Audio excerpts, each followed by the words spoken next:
لله رب العالمين والعاقبة للمتقين والصلاة والسلام على سيد الأنبياء والمرسلين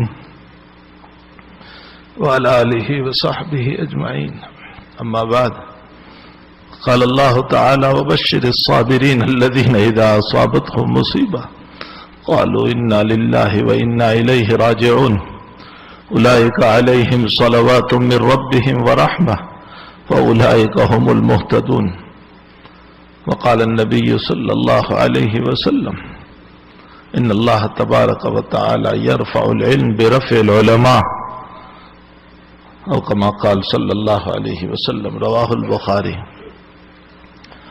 بزرگوں، بھائیو، دوستو، عزیزو، میں اس وقت اس سقط میں نہیں ہوں کہ حضرت کی زندگی میں بیان کر سکوں۔ میں آپ کے کون سے پہلو کو اجاگر کروں؟ آپ کے مصلحانہ انداز کو بیان کروں یا آپ کے محدثانہ انداز کو؟ آپ کے فقیرانہ انداز کو بیان کروں یا آپ کے زاہدانہ انداز کو؟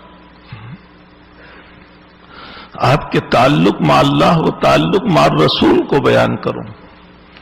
ان آنکھوں نے اتنے قریب سے جو حضرت کو دیکھا ہے، ایسی شخصیت نظر نہیں آتی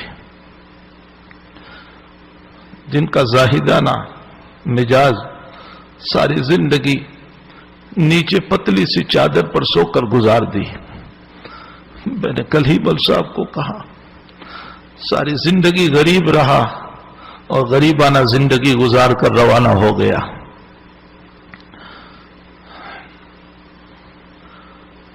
یہ مسئلہ مسلم ہے کہ دنیا میں جب انبیاء نہ رہے تو دنیا میں کوئی دوسرا باقی رہ نہیں سکتا ہے، وہ چاہے اولیاء ہو، چاہے محدث ہو، چاہے فقیہ ہو، چاہے زاہد ہو، چاہے صوفی ہو، ہر ایک کو اس دنیا سے رخصت ہونا ہے۔ میں خود اپنے دل کو کل سے تسلی دے رہا ہوں کہ میرے والد صاحب کا جب انتقال ہوا تھا اور میں نے فجر کے بعد حضرت کو فون کیا کہ حضرت میرے والد صاحب کا انتقال ہو گیا اور ابھی 10 بجے تدفین ہے، تو حضرت نے جو قریب بیٹھے ہوں گے ان سے کہا کہ بھئی حنیف کے والد صاحب کا انتقال ہوا، 3 مرتبہ قل هو اللہ پڑھ کے ایصال ثواب کر دو۔ اور پھر مجھے فون پر کہنے لگے، پیارے، جب سارے نبیوں کا سردار مر گیا تو میرا باپ کیا ہوتا ہے، میری ماں کیا ہوتی ہے؟ بس اس لفظ سے مجھے ایسی تسلی ہو گئی۔ تو یہ مسئلہ مسلم ہے کہ جب دنیا میں انبیاء نہ رہے بلکہ انبیاء کے سردار محمد رسول اللہ صلی اللہ علیہ وسلم نہ رہے، حضرت کے حالات میں جو موت کو بیان کیا ہے روایتوں میں، جناب رسول اللہ صلی اللہ علیہ وسلم کی موت، عالم کا جو صدمہ اور صحابہ کرام کی بے چینی اور صحابہ کا اضطراب اور صحابہ کی کیفیات، حضرت قریباً 12 دن بیمار رہے، رسول اللہ صلی اللہ علیہ وسلم قریباً 12 دن بیمار رہے، اور حضرت کی بیماری کی ابتدا درد سر سے ہوئی تھی۔ آپ بقیع غرقد میں تشریف لے گئے تھے اور وہیں درد سر آپ کا شروع ہوا، اور آپ نے آ کر حضرت عائشہ سے فرمایا، وار عائشہ، میرا سر میں بہت درد ہے۔ تو حضرت عائشہ نے فرمایا، میرے سر کے درد کو دیکھ کر آپ اپنے سر کے درد کا مجھے کہنے لگے۔ حضرت عائشہ جب انتقال ہوتا ہے تو کہہ رہی ہے، مجھے کیا معلوم تھا کہ میرے آقا درد سر میں دنیا سے رخصت ہو جائیں گے۔ دن بدن مرض بڑھتا رہا۔ جمعرات کو عشاء کی نماز میں حضرت کی بیماری میں بہت اضافہ ہو گیا، اور نبی کریم صلی اللہ علیہ وسلم نے فرمایا، مروا ابا بکر ان یصلی بالناس، ابو بکر سے کہو کہ میری جگہ نماز پڑھائیں۔ حضرت عائشہ کی چاہت یہ تھی کہ ابا جی نہ پڑھائیں، اور حفصہ کی چاہت یہ تھی کہ میرے والد صاحب پڑھائیں، اس لیے کہ حفصہ کے دل میں یہ تھا کہ آج حیات نبوی میں جو امام بنا وہ وفات رسول کے بعد بھی امام رہے گا، تو میرے ابا کا مقام ہو جائے۔ اور عائشہ کی چاہت یہ تھی کہ حضرت کا حلیہ یہ بتا رہا ہے کہ اب رہنے والے لے نہیں ہیں، لوگ کہیں میرے والد کو منحوس نہ کہیں کہ جب سے ابو بکر مصلی پر آیا تب سے حضور مصلی پر نہیں آئے۔ تو عائشہ کے دل میں تھا کہ میرے باپ کو کوئی منحوس نہ کہے، اور حفصہ کے دل میں تھا کہ میرے والد امام بن جائیں۔ حضرت سے درخواست کی کہ حضرت ابو بکر رقیق القلب ہے، نماز نہیں پڑھا پائیں گے، آپ عمر سے فرمائیے۔ حضرت نے فرمایا مرو ابا بکر ان یصلی بالناس۔ 4 مرتبہ کہنے کے بعد حضرت نے فرمایا انتن صواحبات یوسف، تم یوسف پر جو الزام لگا تھا وہ سہیلیاں معلوم ہوتی ہو، یعنی ظاہر کچھ ہے اندر میں کچھ ہے تمہارے۔ حضرت صدیق اکبر رضی اللہ، یہ حضور کا اشارہ تھا اس بات کی طرف کہ میرے مصلی پر ابو بکر ہی رہے گا، اس لیے کہ میرے مرنے کے بعد میرا نائب بھی ابو بکر ہی رہے گا، یہ اشارہ تھا اس بات کی۔ سنیچر کو حضرت پر بار بار غشی طاری ہو رہی تھی، آپ نے اپنے اوپر مشکیزے پانی کے دلوائے۔ میں صرف ان باتوں کو اس لیے تذکرہ کر دیتا ہوں کہ کچھ دل کو سکون ہو جائے۔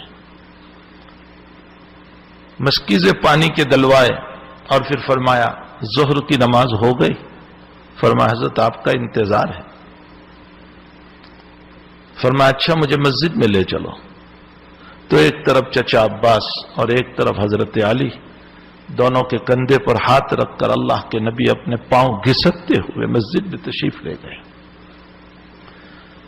ابو بکر مصلی پر تھے، ایک طرف ہو گئے، حضرت مصلی پر پہنچے اور بیٹھ کر نماز پڑھائی، اور ابو بکر مکبر بنے۔ یہ ایک سنیچر کی نماز تھی، اور اس کے علاوہ ایک نماز اور ہے، اور پیر کے دن صبح فجر کی نماز کے بعد صدیق نماز پڑھا رہے تھے، حضرت میں سقط نہیں تھی، آپ نے اسی حجرہ شریفہ میں جس میں ابھی آرام فرمائے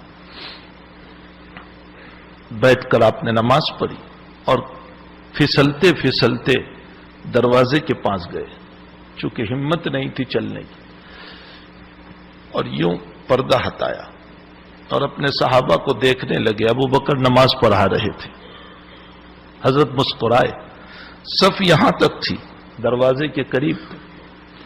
صحابہ فرماتے ہیں کہ کنکھیوں سے ہم نے جب نبی کو دیکھا تو ہمیں اتنی خوشی تھی کہ دل میں یہ ہوا کہ شاید حضرت تشریف لائیں گے، اور اس خوشی کی وجہ سے قریب تھا کہ ہم نماز توڑ دیتے، لیکن حضرت مسکرائے اور مسکرا کر پردہ ڈال دیا اور پھر اندر تشریف لے گئے۔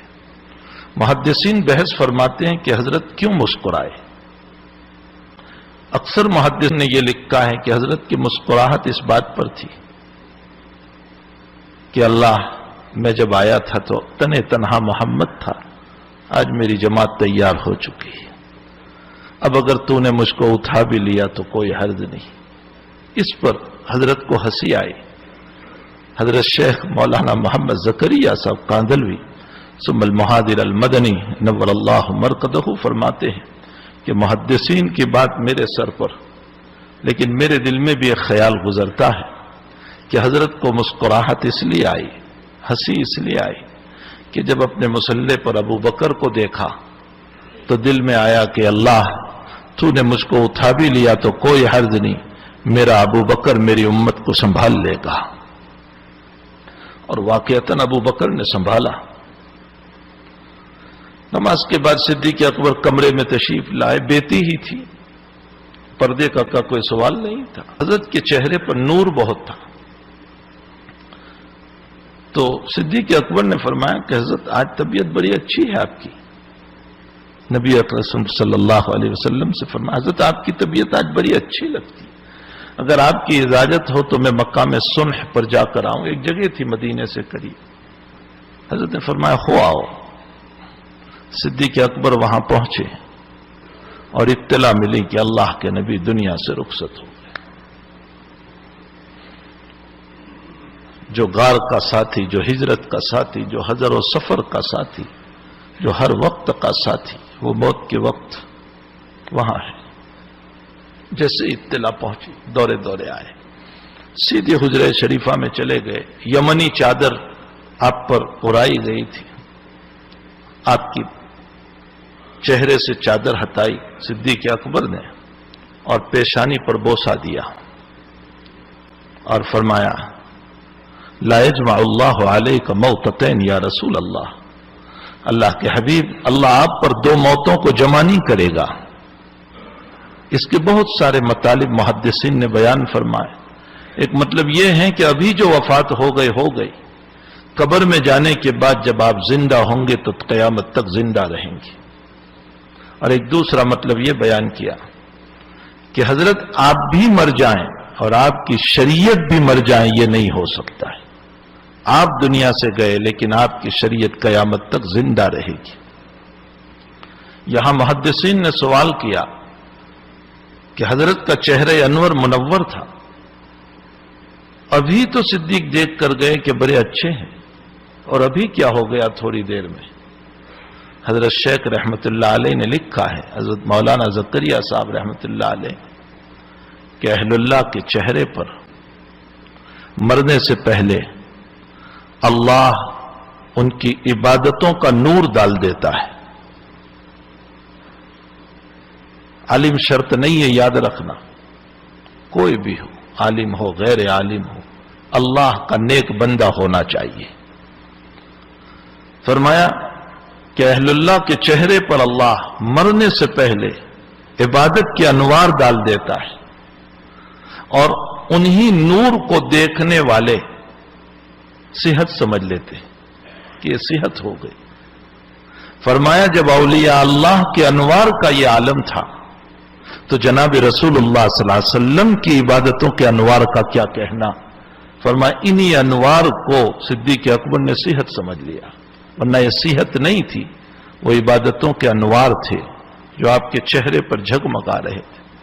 میں نے آج جب حضرت کا فوٹو دیکھا انتقال کے بعد کا، وہ چہرہ منور، وہ بھرا ہوا چہرہ شیخ کا، میں نے جب آج فوٹو دیکھا میں نے کہا ایسا معلوم ہو رہا ہے کہ اللہ نے تیری عبادت کا سارا نور تیرے چہرے پر ڈال دیا ہے۔ اللہ کے حبیب پاک صلی اللہ علیہ وسلم کی تدفین ہوئی، بخاری شریف میں ہے کہ حضرت انس رضی اللہ تعالیٰ عنہ جب دفن کر کے تشریف لائے تو حضرت فاطمۃ الزہرا رضی اللہ تعالیٰ عنہ، بہرحال بیٹی ہے، فرمایا انس اپنے نبی کو دفن کر دیا تم نے، اور اپنے نبی کی قبر پر مٹی ڈالتے ہوئے تمہارے ہاتھوں میں ہچکچاہٹ نہیں آئی، تم نے اپنے نبی پر مٹی ڈال دی۔ حضرت انس نے فرمایا ہمارا جی بھی نہیں چاہتا تھا، لیکن نبی ہی کا حکم تھا، ہمیں اس پر عمل کرنا پڑا۔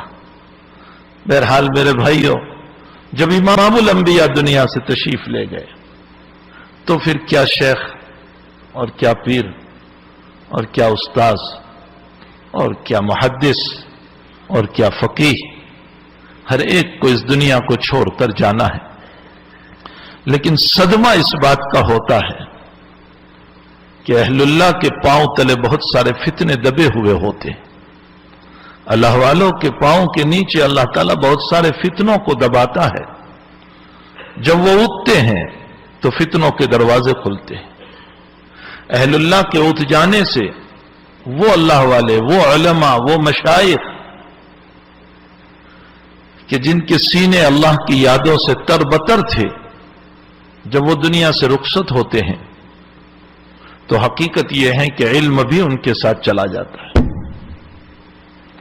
اب وہ حدیثانہ دقیق بحثیں ہم کہاں سے سنیں گے؟ محدثانہ بحثیں ہم کہاں سے؟ عجیب و غریب حضرت بحث فرمایا کرتے تھے۔ ابھی رمضان سے قبل خرور جب تشریف لائے تو بخاری شریف کے درس کے درمیان حضرت نے وزن اعمال پر گفتگو کرتے کرتے، یہ تو ایک دو مثال ہے ورنہ میں کہاں بیان کروں گا حضرت کے محدثانہ انداز کو، وزن اعمال پر گفتگو کرتے کرتے فرمایا کہ ایک قول یہ ہے نامہ اعمال تولے جائیں گے، اور حدیث بطاقہ پیش کی جو ترمذی شریف کی روایت ہے کہ 99 دفتر گناہوں کے ہوں گے، اور پھر اللہ ایک پرچی نکالے گا، لا الہ الا اللہ اس میں لکھا ہوگا اور وہ جھک جائے گی۔ یہ دلیل پیش کرنے کے بعد حضرت نے فرمایا اس پر ایک سوال ہے، اور وہ سوال یہ ہے کہ ایک پرچی کا وزن 99 دفتر کے مقابلے میں کیسے ہو گیا؟ عقل سے بالاتر بات ہے۔ 99 دفتر کا وزن بہت زیادہ، وہ بھی اتنے بڑے بڑے دفتر، تاحد نظر پرچی کی حیثیت کیا؟ اس سوال کو کرنے کے بعد فرمایا حقیقت یہ ہے کہ قیامت میں روح کا وزن ہوگا، جسم کا وزن نہیں ہوگا۔ اسی لیے موتے موتے لیکن ایمان کے نہ ہونے کی وجہ سے جہنم میں جائیں گے۔ اور دبلا پتلا عبداللہ ابن مسعود جس کی پندلی پتلی پتلی تھی اور مسواک توڑنے چڑھے تو لنگی ہٹ گئی، تو پتلی سی پندلیاں دیکھ کر، چونکہ عبداللہ ابن مسعود ناتے قد کے تھے، چھوٹے قد کے تھے اور بہت دبلے پتلے تھے، اور یہ پتلی پتلی پندلیاں نیچے صحابہ نے دیکھا تو ہنسنے لگے۔ فرمایا عبداللہ ابن مسعود کی پندلیاں قیامت کے دن وزن اعمال میں احد پہاڑ سے زیادہ وزنی ہوگی۔ یہ رسول اللہ صلی اللہ علیہ وسلم نے فرمایا لرجل عبداللہ اثقل فی المیزان من احد، یہ الفاظ ہے حضور پاک صلی اللہ علیہ وسلم کی، لرجل عبداللہ اثقل فی المیزان من احد۔ فرمایا قیامت میں روح کا وزن ہوگا، اعمال جسم کا وزن نہیں ہوگا۔ تو اب 99 دفتر میں جو چیز ہے وہ اعمال انسان ہے، انسان کے اعمال ہے، انسان کے گناہ ہے، اور انسان فانی ہے تو اس کے اعمال بھی فانی۔ اور پرچی میں توحید ہوگی، لا الہ الا اللہ، اور توحید اللہ کی صفت ہے جو باقی ہے، اللہ باقی، اس کی صفت بھی باقی، تو بقا کے مقابلے میں یہ سب فنا ہو جائے گا۔ یہ جو جواب دیا، اس کے بعد حضرت نے ختم بخاری پر گھر میں آرام فرمایا، 3 بجے اٹھے، جو کچھ بات کرنا تھا۔ مجھے امریکہ سے ایک بڑے عالم کا میسج آیا میرے فون پر کہ میری 75 سال کی عمر ہو گئی، میں نے زندگی میں پہلی مرتبہ یہ بات سنی، اور اتنی مدلل طریق پر۔ تو حضرت جب اٹھے تو چائے پیتے پیتے میں نے کہا کہ حضرت یہ ایک عالم صاحب کا میسج آیا، حضرت نے جو آج صبح بات پیش کی۔ حضرت نے فرمایا میں نے بھی اپنی زندگی میں آج پہلی مرتبہ کہی، میں نے کسی کتاب میں نہیں دیکھا، مجمع میں کوئی مخلص ہوگا اس کی توجہ سے اللہ نے میرے دل پر ڈال دی۔ ایسی تو بے شمار محدثانہ گفتگو ہے۔ جب بخاری شریف پر آتے تھے تو جو احادیث کو کھولتے چلے جاتے تھے، روایتوں کے اوپر وضاحت کرتے چلے جاتے تھے، اور ایسی دقیق سے دقیق بات۔ کتاب العلم کے اندر مجھے بات یاد آ گئی، اہل علم موجود ہیں، ان کے لیے بہت بڑا سہارا ہوگا، دلیل ہو جائے گی، اس لیے کہ آج کل بہت سارے ان باتوں کا انکار کرتے ہیں۔ کتاب العلم میں واقعہ موسیٰ علیہ السلام کو امام بخاری نے پیش کیا طلب علم کے لیے نکلنے پر۔ تو موسیٰ اور خضر کا جو واقعہ چلا، اس میں 3 واقعے پر حضرت موسیٰ علیہ السلام کو حضرت خضر نے فرما دیا کہ فراق بینی و بینک، اور اس کے بعد تینوں کی حقیقت بیان کی۔ یہ تو ہے پوری روایت۔ اس کے بعد نبی علیہ السلام اس واقعے کو بیان کرتے ہوئے جو جملہ فرماتے ہیں، فرمایا لو سکت موسیٰ، اگر موسیٰ خاموش رہتے تو اور بھی باتیں خضر سے کھلتی چلی جاتی۔ حضور پاک صلی اللہ علیہ وسلم فرما رہے اگر موسیٰ خاموش رہتے تو اور بھی باتیں کھلتی چلی جاتی۔ اب یہاں شیخ نے استدلال کیا، اس سے یہ معلوم ہوتا ہے کہ اہل اللہ کی باتوں کو سننا اور اہل اللہ کی کرامتوں کو سننا یہ حضور پاک صلی اللہ علیہ وسلم کے جملے سے ثابت ہوا۔ آج کل لوگ کہتے ہیں کیا کرامتیں ہوتی ہیں، ان کو کیا سنا جائے، کیا معلوم سچی جھوٹی۔ خود اللہ کے نبی تمنا فرما رہے ہیں کہ اگر موسیٰ خاموش رہتے تو اور واقعات کھلتے۔ معلوم ہوتا ہے اہل اللہ کی کرامتوں کو، ان کی باتوں کو سننا یہ حضور پاک صلی اللہ علیہ وسلم نے بھی پسند فرمایا۔ تو اس طرح پر استدلال فرماتے تھے روایت سے کہ طبیعت ہل جاتی تھی۔ ایک جگہ پہنچے تو گفتگو کرتے ہوئے فرمایا احناف نے محرم کی شرط میں 3 دن 3 رات کی قید لگائی، 3 ایام و لیالیہا میں محرم شرط، اور استدلال بخاری کی روایت سے ہے کہ 3 دن 3 رات یعنی سفر شرعی ہو تو محرم شرط۔ اور امام شافعی رحمت اللہ علیہ نے 1 دن 1 رات 17 میل پر بھی محرم کی شرط لگائی، دونوں باتیں پیش کی۔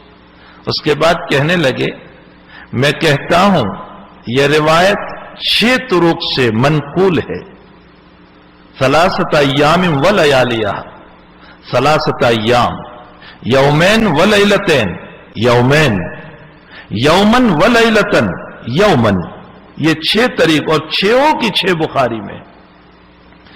فرمایا حنفیہ نے 3 ایام کے مفہوم سے استدلال کیا کہ مادون الثلاث بغیر محرم کے سفر کر سکتے ہیں، یعنی 3 دن پر تو محرم شرط، لیکن 3 سے اندر سفر شرعی سے اندر تو بغیر محرم کے سفر کر سکتے ہیں۔ تو مفہوم سے جواز پر استدلال کیا، اور امام شافعی نے 17 میل 1 دن کی مسافت پر بھی منطوق سے عدم جواز پر استدلال کیا، اور منطوق اور مفہوم کا تعارض ہوگا تو منطوق کو ترجیح ہوگی نہ کہ مفہوم کو۔ یہ کہہ کر فرمایا میرے نزدیک امام شافعی کی بات راجح ہے۔ دلائل کے اعتبار سے جب حضرت بیان فرماتے تھے، احادیث مبارکہ کو جب کھولتے تھے، جو کچھ اس عاجز کے پاس 2 لفظ ہے وہ حضرت ہی کا فیض ہے، حضرت ہی کی برکتیں ہیں۔ نہ معلوم ایک مرتبہ مجھے حج میں کہنے لگے حنیف تیرے لیے میں نے ابھی کچھ دعا کی، واللہ عالم کیا دعا کی۔ بہرحال محدثانہ انداز سے جب گفتگو فرماتے تھے روات پر، الفاظ حدیث پر، اور حوالے جات کی بھرمار کرتے تھے، اور عبارتوں کی عبارتیں زبانی پڑھتے چلے جاتے تھے، ایسا معلوم ہوتا تھا کہ جیسے رات کو یاد کر کے آئے ہوئے ہیں، حالانکہ وہ برسوں پہلے دیکھا ہوا ہوتا تھا۔ اور یہ تو حدیثانہ انداز، اور پھر اس کے ساتھ ساتھ زاہدانہ انداز حضرت کا، ساری زندگی نیچے سو کر گزار دی۔ میرے گھر پر آئے 20 سال سے کھرور آ رہے تھے دارالعلوم کے اندر، 20 سال سے شاید 2 مرتبہ پلنگ کے اوپر سوئے، ورنہ جب بھی آئے نیچے ہی سو گئے، کبھی اوپر نہیں سوئے۔ آخرت کا استحضار اتنا تھا کہ روتے بہت تھے، بات بات میں رونا، بات بات پہ رونا، اور یہ کہا کرتے تھے قبر میں جاؤں گا مجھ سے سوال ہوگا، میں جواب دے پاؤں گا یا نہیں دے پاؤں گا۔ آخرت کا استحضار۔ ہمیشہ ہمیں نصیحت کرتے تھے کثرت سے درود شریف پڑھو، اور فرماتے تھے میرے حضرت نے مجھ کو کہا ہے، یعنی حضرت شیخ رحمت اللہ علیہ نے جب مجھے اجازت دی تھی تو مجھے یوں کہا تھا یونس ہمیشہ درود شریف کا اہتمام کرنا، اس لیے کہ میں نے اس کے بڑے فائدے دیکھے۔ اور فرمایا تکبر نہ کرنا، حضرت شیخ رحمت اللہ علیہ نے فرمایا یونس تکبر نہ کرنا، اپنے آپ کو حقیر سمجھنا، اپنے آپ کو چھوٹا سمجھنا۔ ہمیں بھی یہی نصیحت کرتے تھے۔ ایک مرتبہ جملہ فرمایا کہ علامہ محمد بن طاہر پتنی رحمت اللہ علیہ نے مجمع البحار میں فرمایا ہے ان للعلم طغیان کا طغیان المال، جیسے مال کا ایک پراؤد اور غرور ہوتا ہے، علم کا بھی ایک پراؤد اور غرور آ جاتا ہے۔ فرمایا جب علم کا پراؤد آتا ہے تو مجمع البحار میں محمد بن طاہر پتنی رحمت اللہ علیہ فرماتے ہیں کہ وہ عالم اپنے جہنم کے راستے کو ہموار کر رہا ہے۔ میرے عزیزو، اگر اہل علم ہے تو اس بات کو یاد رکھ کے اپنے علم پر پراؤد نہ کرے، غرور نہ کرے۔ ہم نے حضرت کو کبھی کسی کی تنقید کرتے نہیں دیکھا۔ اختلاف رہا، حضرت کو بعض مسائل میں اختلاف رہا بعض علماء سے، لیکن کبھی کسی کی تنقید نہیں، کبھی کسی کی برائی نہیں، کبھی کسی کی اس طرح تردید نہیں کہ عوام کے دل میں کوئی مسئلہ پیدا ہو جائے۔ علامہ ابن حمام رحمت اللہ علیہ کے اوپر ہمارے سبق کے درمیان حضرت نے ایک جملہ کہہ دیا تھا۔ سائے حجازی اور سائے عراقی پر جب بحث آ گئے تو لمبی بات ہے، علمی بات ہے، وہ آپ نہیں سمجھ پاؤ گے۔ بہرحال امام ابو یوسف رحمت اللہ علیہ مدینہ شریف تشریف لے گئے، فرمایا میرا مناظرہ ہوا 50 ابنائے صحابہ سے۔ امام ابو یوسف فرماتے ہیں تو 50 ابنائے صحابہ اپنے سا کو لے کر آئے۔ امام ابو یوسف کہتے ہیں کہ میں نے اس کو ناپا تو وہ 5.25 رطل کا تھا، یعنی سائے عراقی نہیں تھا، سائے حجازی تھا۔ امام ابو یوسف کہتے ہیں فرجعت فی هذه المسألہ الى سائے الحجاز، میں نے سائے عراقی سے سائے حجازی کی طرف رجوع کیا۔ علامہ ابن حمام رحمت اللہ علیہ کہتے ہیں کہ یہ واقعہ غلط ہے، امام ابو یوسف نے کوئی رجوع نہیں کیا، اور دلیل امام ابو یوسف کی ابن حمام نے یہ پیش کی کہ امام ابو یوسف رحمت اللہ علیہ کے علوم کے حامل امام محمد ہے۔ امام محمد نے امام ابو یوسف کے تمام علوم کو نقل فرمایا ہے۔ اگر یہ مسئلہ صحیح ہوتا اور یہ مسئلہ واقعتاً ہوا ہوتا تو امام محمد ضرور اس بات کا تذکرہ فرماتے، لیکن امام محمد نے اپنی 6 کتابوں میں کسی کتاب میں اس کا ذکر نہیں فرمایا۔ اس کا مطلب یہ واقعہ غلط ہے۔ یہاں تک کہ بات ابن حمام کی پیش کی شیخ نے، اور اس کے بعد فرمایا میں کہتا ہوں کہ امام ابو یوسف رحمت اللہ علیہ نے اپنے قلم سے، اپنے ہاتھوں سے، اپنی کتاب القضات میں یہ واقعہ لکھا ہے، اور صاحب کتاب جب اپنا واقعہ لکھ رہا ہے تو تردید کی کیا گنجائش ہو سکتی، کیسے تردید کی جائے؟ میں کہتا ہوں ابن حمام کے پاس علم کم تھا، بس حضرت نے جوش میں کہہ دیا ابن حمام کے پاس علم کم تھا۔ اس کے بعد سبق ختم ہو گیا۔ دوسرے دن سبق میں آتے ہی رونا شروع کر دیا زاروں قطار، اور فرمایا بچوں کل میں نے ابن حمام پر ایک جملہ کہہ دیا تھا کہ علم کم تھا۔ فرمایا نانا، ابن حمام کا علم بہت تھا، اگر ابن حمام کی پاؤں کی راکھ مجھے کوئی لا کر کے دے دیں تو میں اسے اپنا سرما بنا لوں گا۔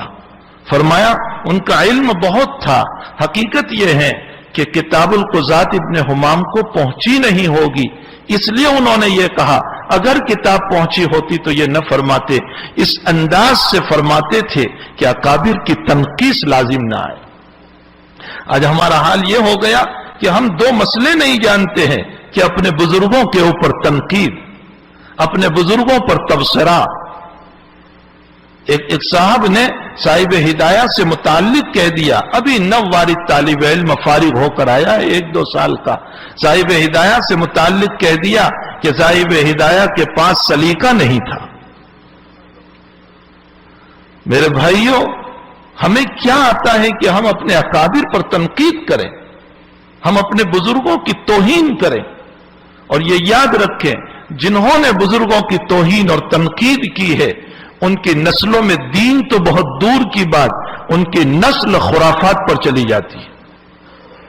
مولانا قمر الزمان صاحب دامت برکاتہم سے میں نے ایک واقعہ سنا۔ مولانا نے فرمایا کہ میرے مدرسے کا واقعہ ہے، بیت المعارف کا، الہ آباد کا۔ ایک مدرس صاحب نے ایک طالب علم کو کسی مسئلے پر 2 تھپڑ مارے تو اس کے والد نے اٹھا کر اس مدرس کو مارا، اس کی توہین کی۔ وہ اللہ والے مدرس تھے، وہ دل کی یادوں سے بھرے ہوئے مدرس تھے۔ ان کا بچہ 22 سال کی عمر میں شیعہ بن گیا، تشیع میں چلا گیا، خرافات میں مبتلا ہو گیا، ضلالت میں مبتلا ہو گیا۔